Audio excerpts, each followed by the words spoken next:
ದೀನದಯಾನಿಧಿ ನಿಮ್ಮನ್ನು ಬಿಟ್ಟು ಬೇರೆ ಗತಿಯ ಆತ್ಮೀಯ ಸಜ್ಜನಿಂದ ಪರಿಚಯಿಸಲ್ಪಟ್ಟೆ.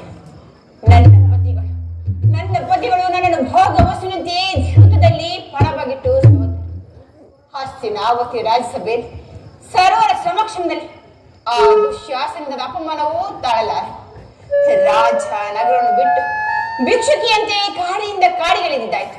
ಇನ್ನು ನನ್ನ ಕಷ್ಟ ಕಾಪಣೆಗಳು ಕಳೆದಾದರೂ ಎಂತ ಕೊನೆಗೆ ಅರ್ಜುನ ಸುಖವಾಗಿ ನಿಭಾಯಿಸಿದರೆ ಹೆಜ್ಜೆ ಹೆಜ್ಜೆಗೆ ಅಪಮಾನ, ಹೆಜ್ಜೆ ಹೆಜ್ಜೆಗೆ ಅಪಮಾನ. ವಿಧಾತ, ಈ ದ್ರೌಪದಿಯ ಹಣೆಯಲ್ಲಿ ಇನ್ನೇನು ಬರೆದಿರೆಯೋ ಕಾಣಲ್ಲ, ಇನ್ನೇನು ಬರೆದಿರೆಯೋ ಕಾಣಲ್ಲ. ಪಾಂಚಾಲಿ, ಪಾಂಚಾಲಿ, ಹೇಗೆ ಏನಾಯಿತು? ಈ ರೀತಿ ನಿಷ್ಕಾರಣವಾಗಿರುತ್ತೀರಲ್ಲ.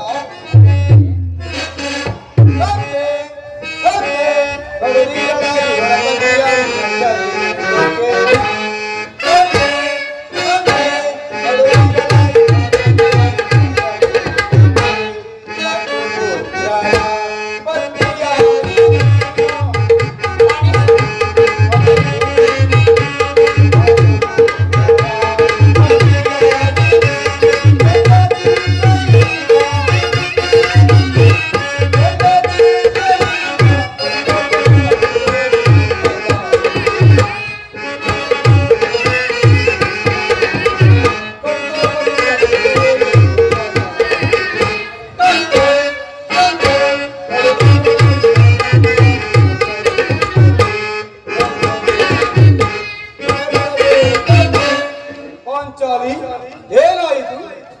ಏಕೆ ಈ ರೀತಿ ನಿಷ್ಕಾರಣವಾಗಿರುತ್ತೀರಲ್ಲ? ನಾನು ನಿಷ್ಕಾರಣವಾಗಿ ಅಳುತ್ತಿಲ್ಲ ಪ್ರಭು. ಈ ಪಾಂಚರ ಅಳುವಿಗೆ ಒಂದಲ್ಲ 10 ಕಾರಣಗಳು.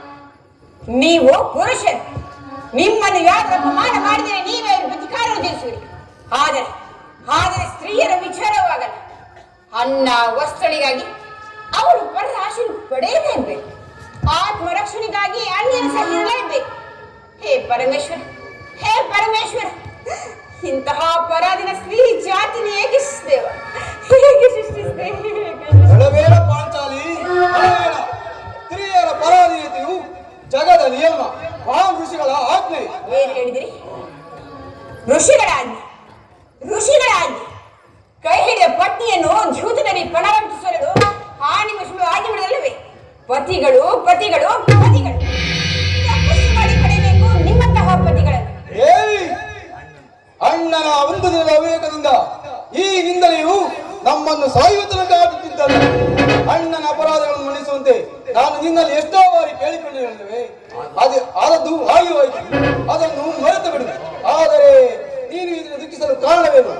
ತಿಳಿಸಬಾರದೆ? ತಿಳಿಸುವೆನು, ಆದರೆ ಅದರಿಂದ ಪ್ರಯೋಜನವಾದರೂ ಏನು?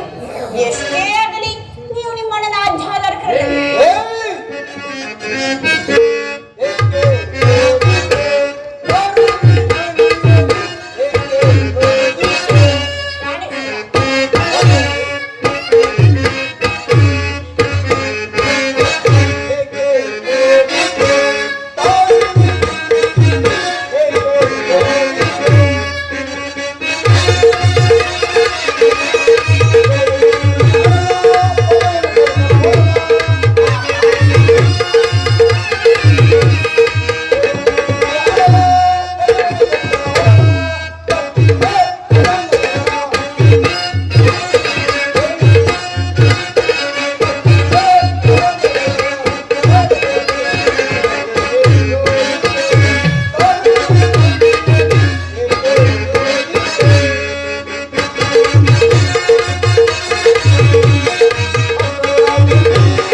ಈಗ ನಾನು ಯಾರ ಆಜ್ಞಾಧಾರಕನೂ ಅಲ್ಲ.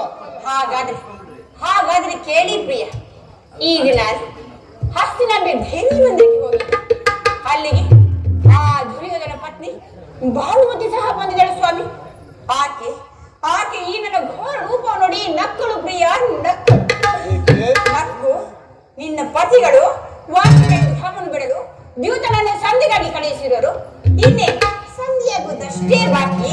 ಈಗಲಾದರೂ ಈ ನಿನ್ನ ಮಿಕ್ಸಿದ ಮುಡಿಯನ್ನು ಮುಡಿಗುಟ್ಟುವೆಯಷ್ಟೇ ಎಂದು ಹೇಳಿ ಅಪ್ಪ ಹಾಸಿ ಬಡಿ ನಕ್ಕಲು ಸಮಯ ಪುನಃ ಸಂಧಿಗೆ ಪ್ರಯತ್ನ.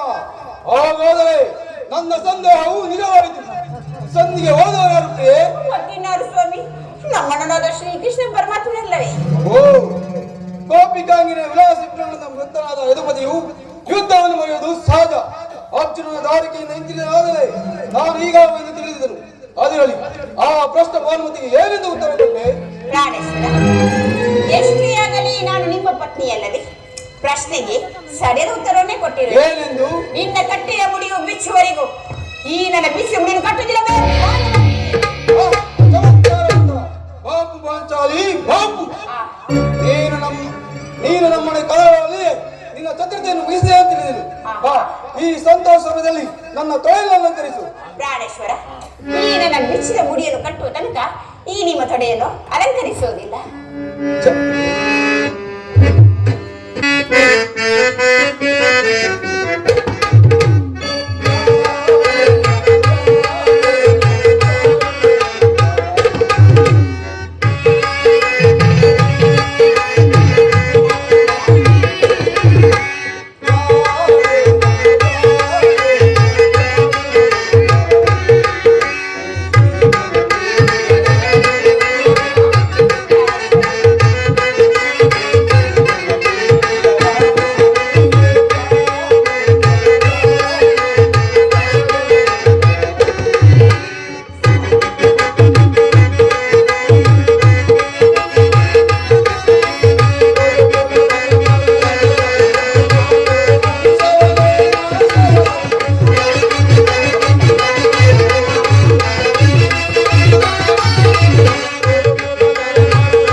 ಮಾಡಿಕೊಂಡು ಗುರುಕುಲ ಅಂತ ಕಾಲ ರಾತ್ರಿ ಸಂಬೋಧಿಸಿದು.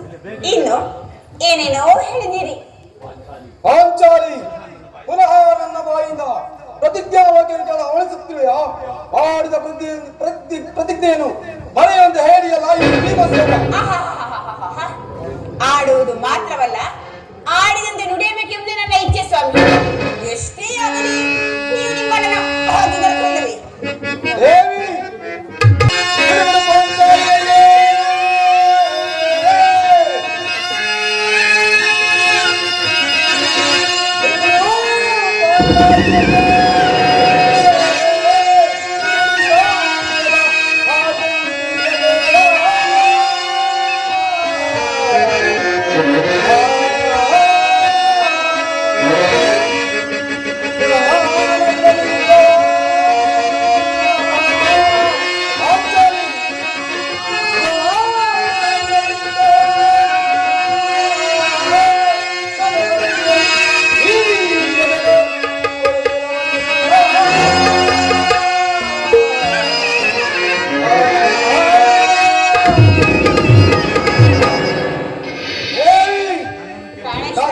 ಕೇಳಿಸಬೇಡ. ಈಗ ನಾನು ಯಾರ ಆಜ್ಞಾಧಾರಕನಲ್ಲ. ಸಂಧಿಯನ್ನು ಬಯಸುವವರು ಶಾಂತಿಯ ಪ್ರಸ್ತಾಪದಲ್ಲಿ ತೊಡಗಲಿ. ನಾನು ಯಾರ ಆಜ್ಞಾಧಾರಕನಲ್ಲ. ಧರ್ಮ ಪರಾಯಣ ಈಶ್ವರನು ದುರ್ಯೋಧನ ಅಂತ ಅಪರಾಧವನ್ನು ಬಯಸಬಹುದು. ಆದರೆ ನಾನು ಒಂದು ಗಳಿಯೂ ಸಿಹಿತಕ್ಕನಲ್ಲ. ಶಾಂತಿಯನ್ನು ಬಯಸಲು ಅವರ ಪ್ರತಿನಿಧಿ ಅವರು ಹೇಳಿ, ನನ್ನ ಪ್ರತಿನಿಧಿ ನಾನು ಹೇಳಿದರು. ನೋಡೋಣ. ಭೀಮಸೇನರು ಸಂಧಿಯ ಪ್ರಸ್ತಾಪವನ್ನು ತಿಳಿದು ಕೇಳಿದ ಸಿಂಹದಂತೆ ವಿಜೃಂಭಿಸುತ್ತವರು. ಅವನನ್ನು ಸಮಾಧಾನ ಪಡಿಸಲು ನಿನ್ನೊರೆತು ಮತ್ತಿನ್ಯಾರು ಶಕ್ತರಲ್ಲ. ಹೌದು ಪಾರ್ಥ, ಈ ಸಾರಿ ಈ ಭೀಮನ ಕೋಪಕ್ಕೆ ದ್ರೌಪದಿಯೇ ಮೂಲ ಕಾರಣವೆಂದು ತಿಳಿಯಿತು. ಶ್ರೀಕೃಷ್ಣ ಪರಮಾತ್ಮನು ಹೇಳುತ್ತಿದ್ದನು, ಜಗತ್ತಿನ ಸುಖ ದುಃಖಗಳಿಗೆ ಸ್ತ್ರೀಯರೇ ಮೂಲ ಕಾರಣವೆಂದು. ಚೆನ್ನಾಗಿ ಮಾತನಾಡ್ತೀರಿ. ಭೀಮಸೇನ, ಅರ್ಜುನ ಕೌರವರೊಡನೆ ಯುದ್ಧ ಮಾಡುವುದಕ್ಕಿಂತ ಈ ನನ್ನ ಸಹೋದರನ ಕೋಪವನ್ನು ಶಮನ ಮಾಡುವುದೇ ನನಗೊಂದು ಸಾಧ್ಯವಾಗಿದೆ. ಭೀಮಸೇನ, ನನ್ನಲ್ಲಿಯೂ ಕೋಪವೇ ತಮ್ಮ. ಸಮಯಕ್ಕೆ ಸರಿಯಾಗಿ ಬಂದಿರಿ. ನನಗೆ ಯಾರ ಮೇಲೂ ಕೋಪವಿಲ್ಲ. ಅರ್ಜುನನ ಸಮ್ಮುಖದಲ್ಲಿ ನಿಮಗೊಂದು ಮಾತನ್ನು ತಿಳಿಸಬೇಕೆಂದು ಅದು ಈಗಲೇ ತಿಳಿಸಿದರು. ಈ ವಿಚಾರವು ನಿಮಗೆ ಸೌಮ್ಯವಾಗಿ ಕಾಣಬಹುದು. ಆದರೆ ನಾನು ಒಂದು ಗಳಿಯೂ ಸಿಹಿಸತಕ್ಕವನಲ್ಲ. ದರಿದ್ರ ಭಿಕ್ಷುಕರಂತೆ ಕಂಡ ಮನೆಯ ಬಾಗಿಲು ನಿಂತು ಸಂಧಿಯನ್ನು ರಚಿಸಲು ಪಾಂಡುರಾಯನ ಪುತ್ರವನ್ನಾಗಿ ಪಡೆಯಲ್ಲ. ಈ ವಿಚಾರವು ನಿಮಗೆ ಉಚಿತವಾಗಿ ಕಾಣಬಹುದು. ನಾನು ಒಂದು ಗಳಿಯೂ ಸೇರಿಸತಕ್ಕವನಲ್ಲ. ಈ ಯುದ್ಧಕ್ಕಾಗಿ ನಿಮ್ಮ ಅನುಮತಿಯನ್ನಾಗಲಿ ಅರ್ಜುನ ಸಹಾಯವನ್ನಾಗಲಿ ನಾನು ಎಂದಿಗೂ ಅಪೇಕ್ಷಿಸುವುದಿಲ್ಲ. ನಾನು ನನ್ನಿ 70 ಇವೆರಡೇ ಸಾಕು. ಎಡೆ ಗುರುಬಲವಲ್ಲ, ಸಂಪೂರ್ಣವಾಗಿ ನೀವು ಸಂಧಿಯ ಪ್ರಸ್ತಾಪದಲ್ಲಿ ತೊಡಗಿ ನನಗೆ ತೋಚಿದೆಯನ್ನು ನಾನು ಮಾಡುವೆನು.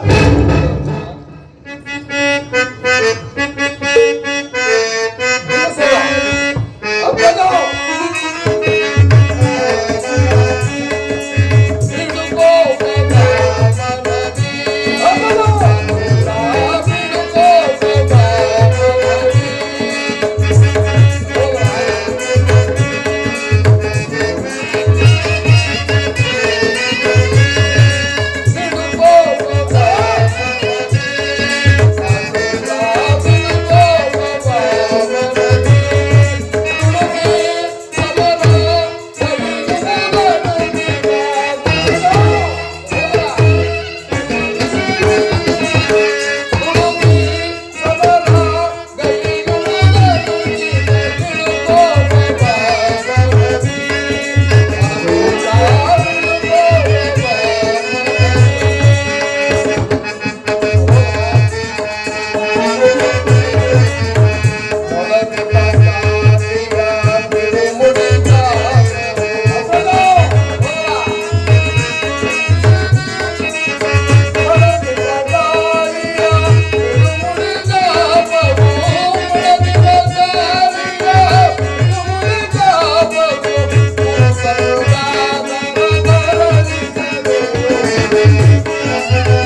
ಕೋಪ ಮಾಡಬೇಡಣ್ಣ. ಪಾಂಚಾಲಿ, ಅಣ್ಣನೇಕೆ ಸಿಟ್ಟಾಗಿರುವನು? ಏಕೆ ಸ್ವಾಮಿ, ಈ ನನ್ನ ಭಿಕ್ಷೆ ಬಿಡುಗೋದರು ನಿಮ್ಮ ಪ್ರಶ್ನೆಗೆ ನಡೆದ ಉತ್ತರ ಕೊಡುತ್ತಿಲ್ಲವೇ? ಕೋಪ ಮಾಡಬೇಡ ಅಣ್ಣ. ಧರ್ಮಜನು ನಮಗಿಂತ ಹಿರಿಯವನು. ಅವನ ಮಾತಿನ ವಿರುದ್ಧವಾಗಿ ನಡೆಯುವುದು ಅನುಚಿತವಲ್ಲ. ಹೇಳುವೆ ಪಾಂಚಾಲಿ.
ಕ್ಷತ್ರಿಯ ಧರ್ಮ ಏನೆಂಬುದು ಮರೆಯುವುದು ನಿಮಗೆ ಉಚಿತವಲ್ಲ ಪ್ರಾಣೇಶ್ವರ? ಆಹಾ, ಇದೇನಿದು ಕೋಲಾಹಲ? ಅರ್ಜುನ, ನಾನು ನಿನ್ನ ಹೊಡೆದನು. ಈ ಸಂಧಿಯ ಪ್ರಸ್ತಾಪವನ್ನು ಕೇಳುವುದರಿಂದ ನನಗಾವ ಪ್ರಯೋಜನವಿಲ್ಲ. ನಿಮ್ಮ ಅಪೌರುಷತೆ ನಿಮಗಿರಲಿ, ಪ್ರತಿಜ್ಞೆ ಸಾಧನೆ ಇರಲಿ. ಪ್ರಾಣೇಶ್ವರ, ಸ್ವಲ್ಪ ತಡೆಯಿರಿ. ನಮ್ಮಣ್ಣನು ನಗುಮುಖದಲ್ಲಿ ತಲೆ ಬರುತ್ತಿರೋದು. ರಾಜ್ಯಸಭೆಯಲ್ಲಿ ಸಮಾವೇಶ ನಿಲ್ಲುತ್ತಿರೋಣವೇ? ಅಣ್ಣ,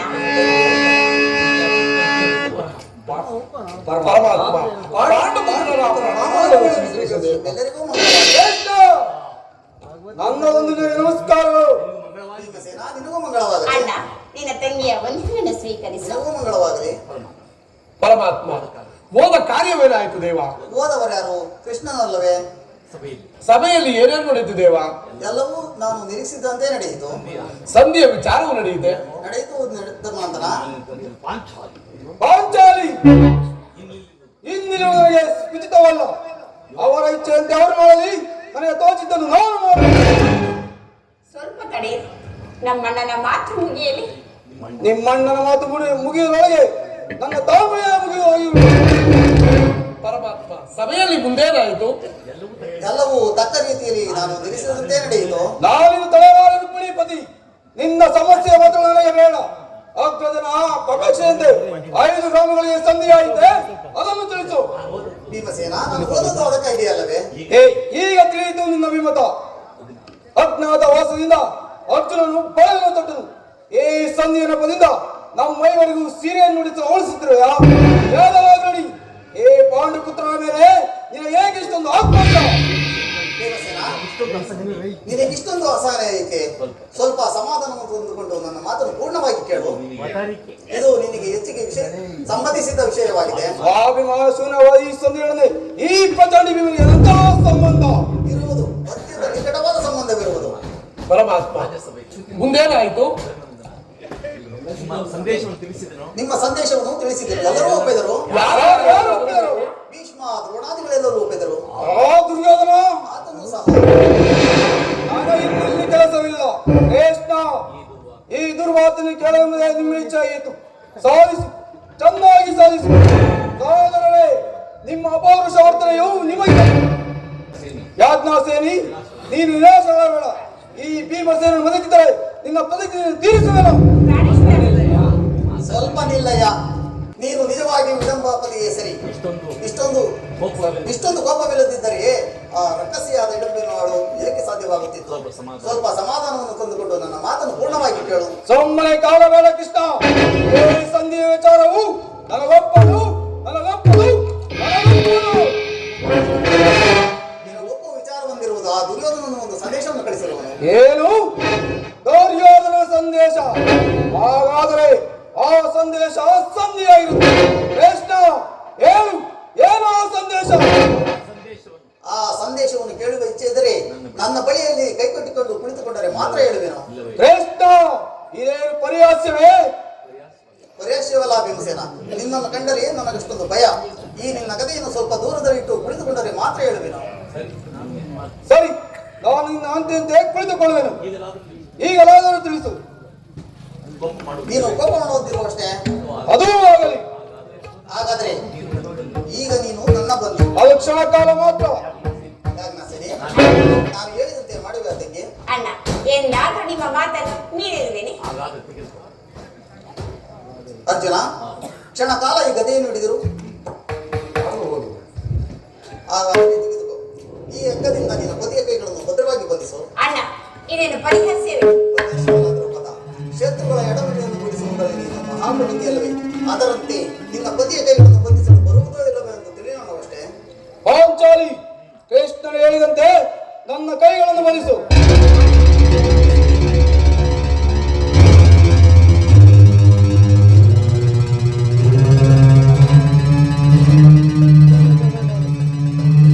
ಅಣ್ಣ, ನೀನು ಹೇಳಿದಂತೆ ಬಂಧಿಸಿರುವುದು. ಇನ್ನು ನೀನುಂಟು, ನನ್ನ ಪತಿ ಉಂಟು. ನಾನಿನ್ನು ಹೋಗಿ ಬರ್ತೇನೆ. ಈಗ ಎಲ್ಲ ಕೇಳಿ. ಈ ಭೀಮಸೇನನ್ನು ಬಂಧಿಸಿರುವ ಹಗ್ಗವು ಇಂದು ತುಂಬಿದ ರಾಜ್ಯಸಭೆಯಲ್ಲಿ ನನ್ನ ಅಂಗಾಂಗಗಳೆಲ್ಲವನ್ನೂ ಬಂಧಿಸಲಾಗಿತ್ತು. ದುರಾಭಿಮಾನಿಯಾದ ದುರ್ಯೋಧನನ್ನು ಆಜ್ಞೆ ಮಾಡಿದನು. ದುರಾಚಾರಿಯಾದ ಆತನ ತಮ್ಮ ದುಶ್ಯಾಸನನ್ನು ಬಂಧಿಸಿದನು. ಅಂತಹ ಸಾಹಸ ಅವರಿಗಲ್ಲದೆ ಮತ್ತಾರಿಗೆ?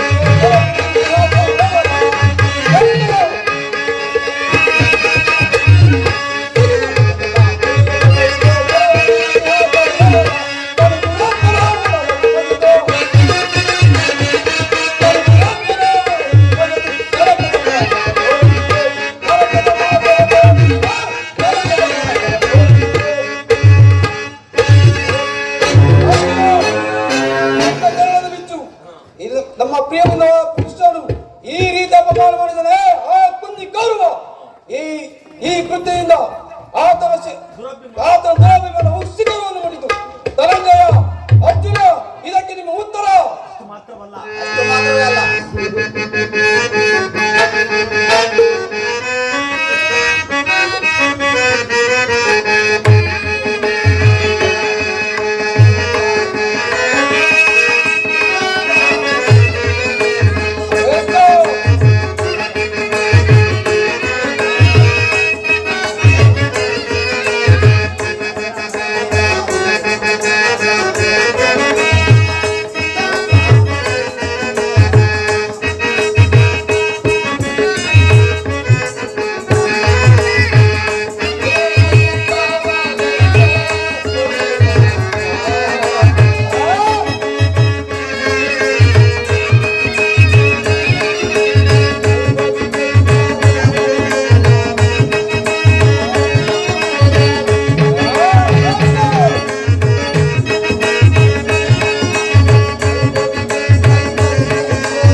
ಗೋ ಪಾದದಲ್ಲಿ ಒಂದು ಮುಳ್ಳು ಮುರಿಯುವಷ್ಟು ಜಾಗವನ್ನು ಕೊಡುವುದಿಲ್ಲ. ರಾಜ್ಯವನ್ನು ಅಪೇಕ್ಷಿಸುವುದಾದರೆ ಯುದ್ಧ ರಣಾಂಗಣದಲ್ಲಿ ಶಸ್ತ್ರಾಸ್ತ್ರಗಳ ಸ್ಪರ್ಶ ಸ್ಪಂದನದಲ್ಲಿ ವೀರರಧಿಕರ ಘೋಷಣದಲ್ಲಿ ಎಂದು ಎಳೆಯ ಬಿಟ್ಟನು. ಹಾಗಾದರೆ ಈಗ ನಮಗೆ ಉಳಿದಿರುವುದು ಒಂದೇ, ಅದು ಯುದ್ಧ. ನಾನು ಯುದ್ಧವನ್ನು ಎಂದಿಗೂ ಅಪೇಕ್ಷೆ ಪಟ್ಟವನಲ್ಲವೆಂದು ನಿನಗೆ ತಿಳಿದಿದೆ. ಅರ್ಜುನ, ನನ್ನ ಕೈಗಳನ್ನು ಬಿಚ್ಚು. ಧರ್ಮನಂದನ, ನನ್ನ ಕಗಳನ್ನು ಬಿಚ್ಚು. ಕೃಷ್ಣ, ಏನು ಬಿಚ್ಚುವುದಿಲ್ಲ, ಯಾರು ಬಿಚ್ಚುವುದಿಲ್ಲವೇ? ನನ್ನ ಕೈಗಳು ನಾನೇ ಬಿಡಿಸಿಕೊಳ್ಳಲು.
ಸತ್ಯವಾದರೆ ಕುಂತಿ ದೇವಿಯ ಸ್ತನ್ಯಪಾನ ಮಾಡಿದ್ದೇ ನಿಜವಾಗಿದ್ದರೆ ನಾಳಿನ ಯುದ್ಧದಲ್ಲಿ ದುರ್ಯೋ 99 ಮಂದಿ ಸಹೋದರ ಸಂಪೂರ್ಣ ನಾಶ ಮಾಡಿ ನಂತರ ಆ ದುರ್ದುಶ್ಯಾಸನ ವರ್ಷಸ್ಥಳವನ್ನು ಬಯಲು ಬಿರುಗಡೆಯನ್ನು ಕಟ್ಟಿಸುವೆನು.